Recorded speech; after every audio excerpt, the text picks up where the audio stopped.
What's up, Otaku fam? We are back. More reactions here for the new channel with some more Jaiden Animations. I was almost in Squid Game. Okay, you got me. All like right, I'm real intrigued. deal Squid Game. We talking like real Squid Game? We talking about Mr. Beast? I was Squid say, Game? Mr. Like, what are we Beast talking about thing. here? I want to know what I don't understand the context. Or physical 100 Squid Game. Oh, good lord. That's a good show too. Yeah.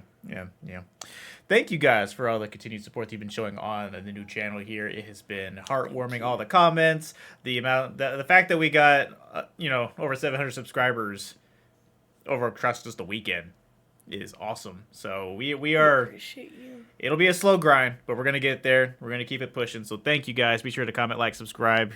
Keep showing that support. It helps out a ton. And be sure to check out the Patreon link down below for full uncut reaction to TV shows, animes, and movies that is still currently dealing with it, making any money off the online content creation stuff. You guys be happy to know we've just started doing the Pocket Theory Diary Season 2 over on the Patreon for the Kohai tier. So if that interests you, check it out down below. And let's hop on in.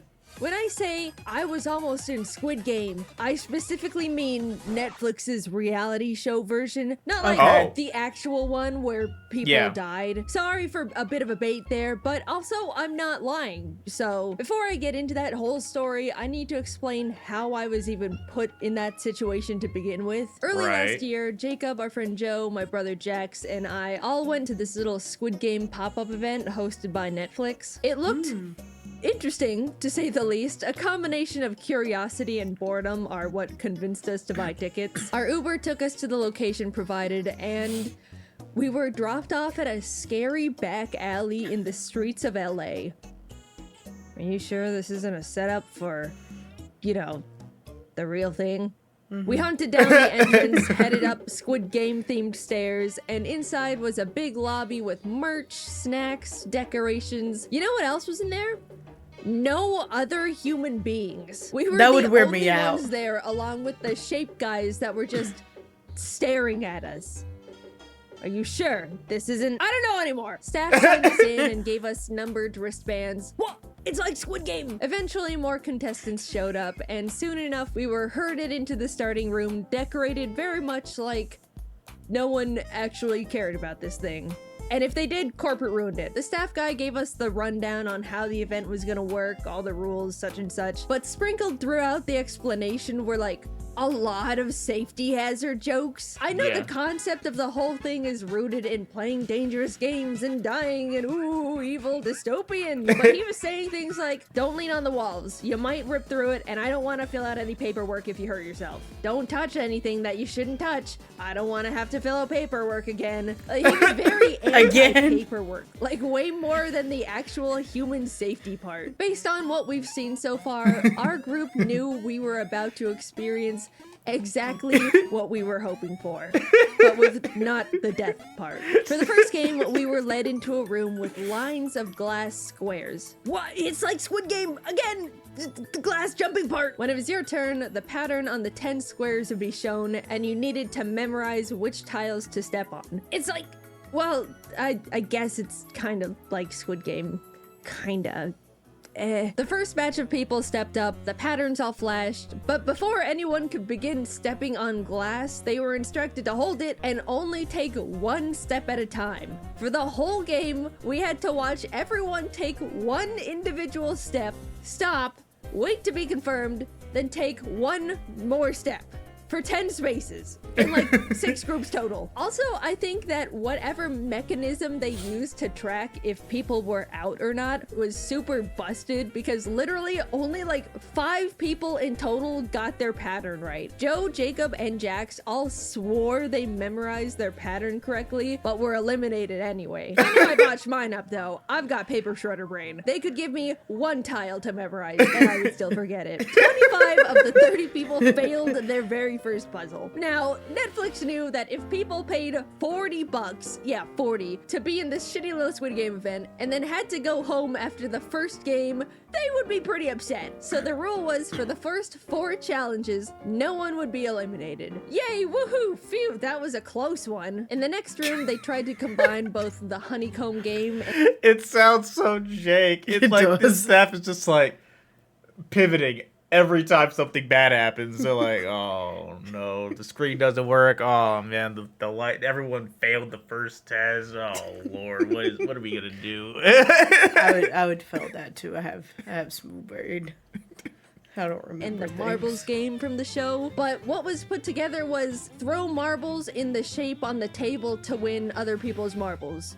It was very anticlimactic. Unfortunately, we were only able to gather in groups of 3, so Joe wasn't able to join us. Instead, he was paired up as a third wheel to a random couple that was obviously here on a date. Jax cleaned up shop on us. He got all our marbles within minutes. But over at Joe's table, malicious injustice was afoot. Apparently, the 2 people that were in a romantic relationship ganged up on Joe, and after taking all his marbles, just split them up between each other. Despite there being no actual stakes in the game, Joe was furious simply out of principle and swore to get revenge on them somewhere, somehow.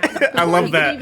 I love that for him. We were brought into the next room, and again, we're split into groups, this time of 4. They really liked group activities in this thing. Walking through the doors to the challenge, everyone was stationed around a respective gift coffin. After opening them up, it was revealed we were going to be playing a big version of Operation, the game where you try to pick up fake little organs with fake medical tools without touching the sides. So, simulated surgery.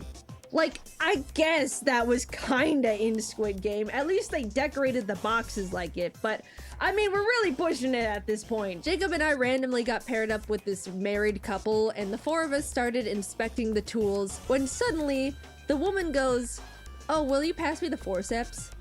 What? She's a surgeon. Oh my god, we just happened to be paired up with a lady whose literal job was operation. She failed immediately, began, didn't she? And the 3 of us took our hands off the tools. She cracked her knuckles. Did she fail? And we watched as all the plastic okay. organs That were would have been suddenly funny, though. out of the prop body. Not surprisingly, It really just would have been saying. sadly funny if My she God, failed. if the first attempt was, I would have been like, Never will you operate on me. yeah.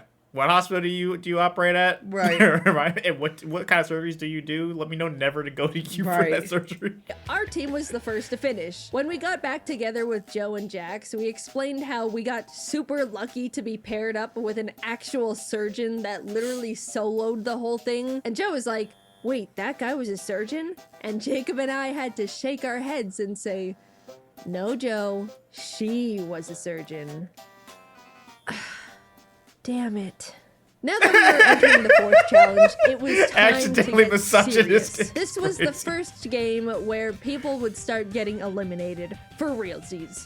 But not realsies. Everyone was split into 2 groups and taken to one side of a wall where there was a bunch of prop boats. It was a kind of not really IRL version of Battleship where we had to try and shoot down all the other side's boats, and the team that won would progress into the 5th game. I would describe this idea as good enough.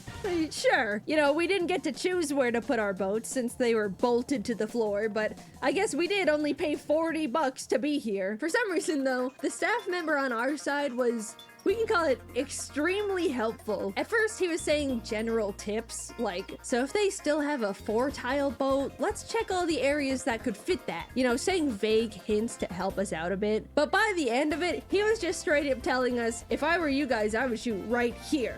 Like, this guy wanted us to win, and win fast. So either he had some kind of bet going on with the other staff members, or dude just had places to be. All the other team's boats Either were one is sunk, valid. And the remaining 15 or so people were led into the semi-final game. It was obvious as soon as we saw her, we were finally playing the classic red light, green light. It was decorated like the show, the doll was there, but there were giant gift boxes scattered around the room to act as obstacles, because when you think about it, red light, green light isn't high stakes when staff can't actually shoot the contestants. Like, something had to be added to spice it up a bit. We gathered on the starting line, and the game started. As we were playing, I was thinking, how are they measuring if we're moving or not? You know, I doubt they recreated the entire motion tracking doll thing just for this pop-up that's getting torn down after a month. I figured the only thing they could be using to track motion is our wristband, so in between the green lights, I focused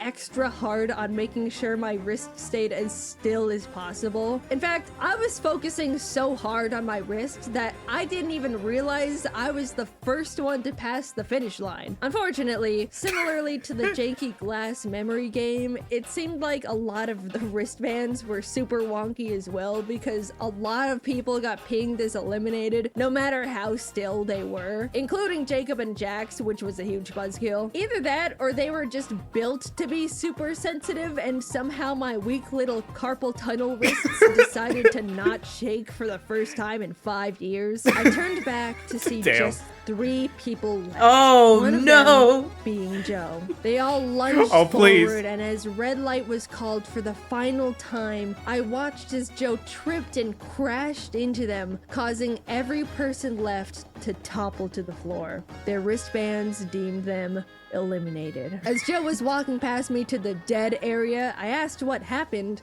to which he said, "I got him." Joe intentionally sacrificed himself to bump those people because they were the couple that ganged up on him during marbles. He had finally gotten his revenge. Was it petty? That's worth it. Did he probably ruin their date? Yes. But do I also not care and think that was the funniest shit ever? Yes. Absolutely. Joe was awesome. I was somehow the That only is one worth in our it. group moving on to the final round. Me and the other 4 God, winners it of was Red so Light, worth it. Green Light were brought into I love that. I would so Squid do Game. that too. And everyone Yes. else was there too, watching from behind a little rope. Jaiden, Squid Game is so rough and tough. How did you fare against the 4 other dudes that made it to the end? In real Squid Game, the guy got stabbed. Did you get stabbed? You're probably wondering. And oh, dear viewer, I really wasn't. No, I did not Pop get off. stabbed. In fact, I didn't get hurt at all because Netflix didn't want to deal with paperwork. Instead, we played hold a fake egg on a spoon and attack each other until there's one egg standing, but attack in a way where there's no paperwork, which is fine with me because I doubt any of us actually knew how to play Squid Game anyway. The buzzer rang and everyone started shifting around in the shape. Since I, for some reason, have experience in high-stakes game tournaments, I deployed my signature strategy of don't bring attention to myself. I simply dodged and weaved between the guys swiping at each other's eggs. I can take someone on in a 1v1, but any number higher and I've gone well past my capabilities. Eventually, there were just 3 people left. The crowd started yelling, "Get the girl's still in!" And the 2 guys started walking towards me. But then my personal peanut gallery chimed in with, hey, they're ganging up on the girl! Boo! Shame! Boo! And that flustered them enough to back away again. Apparently, the power of teamwork and fear of misogyny can persevere through anything. That's right. Suddenly, an egg hit the floor. It was just me and non-woman hating guy number 2. Non-woman hating I guy was trying number to 2. create. We circled each other, both our spoon-holding arms stretched out as far as they could go. He swung at my egg a couple times and I managed to dodge, but I couldn't win this thing if I didn't go on the offense. Wait, what if I just... I won the silly little Netflix Squid Game pop-up. The front man came out and escorted me to the VIP area where he gave me a plastic animal mask, like in Squid Game. And we took awesome photos together, and I got an awesome t-shirt that said, "Winner." And I didn't know it at the time, but as this was happening, the staff pretended to shoot all the losers with fake gun sounds. Unfortunately, I didn't get the 45.6 billion money prize like in the show. But along with the t-shirt, they did give me a special form to fill out that would give me priority application for Netflix's actual Squid Game reality show, Squid Game: The Challenge, Yeah. Season 2. I looked at the form and thought, you know, we'll just see what happens. Filled it out and was able to bring my friends back to the VIP room with me because winning isn't fun unless you do it with your friends. That's what Squid Game taught me. There were a bunch of snacks and alcoholic beverages in the winner area, and I gotta say, the alcoholic squid drinks were probably the worst things I've ever tasted. It was astonishing how bad they were. Over a year later, and I can still imagine it. I don't even know what ingredient could do that to a drink. Anyway, after I submitted my form, I half expected to never hear anything about it ever again. But to my surprise, Netflix reached out to interview me about potentially being a contestant on the show. In fact, I was forwarded to the next round of interviews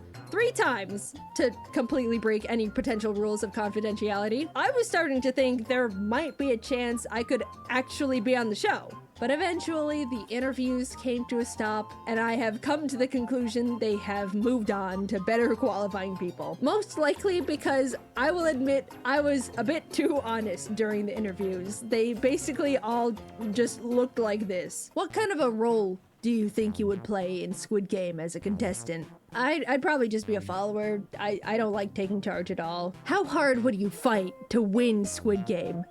Not at all. Not that hard. Have you watched the first season of Squid Game, The Challenge? No. Well, I watched the first 20 minutes, but I turned it off because I thought it was really badly paced and boring. So that was that, and I'm okay with it. Or who knows, maybe they saw my very strange track record of winning game tournaments and got scared. It kind of seems like No. those kinds of really... It's definitely that one. Yeah. It's definitely just that Jaiden just has some ungodly amount of skill. That was funny too because I think wasn't it Mr. Beast Yeah, their video little that she was thing, even yeah, like yeah. I've never won anything. Yeah. And it's like she's on a streak right now. Every time she participates in something, she just suddenly wins now. I would say the same thing Lord too God. about Squid Game. Like Yeah, we watched like 4 episodes. yeah, we did. We tried. And then we just started watching something else. Yeah, because we watched the first 4 so we could talk shit with our friend. Yeah. Because who watched it all. Yeah, because it is just one of those where it's like, I get it. Money is important, especially right now. Yeah. But it's not the end of the world because you're not gonna die. Yeah. No. So Yeah. there's that. Instead, we watched the 8 show, which is messed up. Mm-hmm. And then Physical 100, which Just watch Physical 100. makes us want to be muscle mommy and daddy. Not me. It just tells me I'm never going to be like that. Those people are I monsters, know, bro. that's crazy. My good lord. But yay to our CrossFitters and firefighters. I know they keep winning every single season. Sometimes you don't need show muscles. Good lord. You just need to have Jaiden needs to be nerfed. Oh my lord. Thank you guys for the continued support. We will see you for the next video. Bye.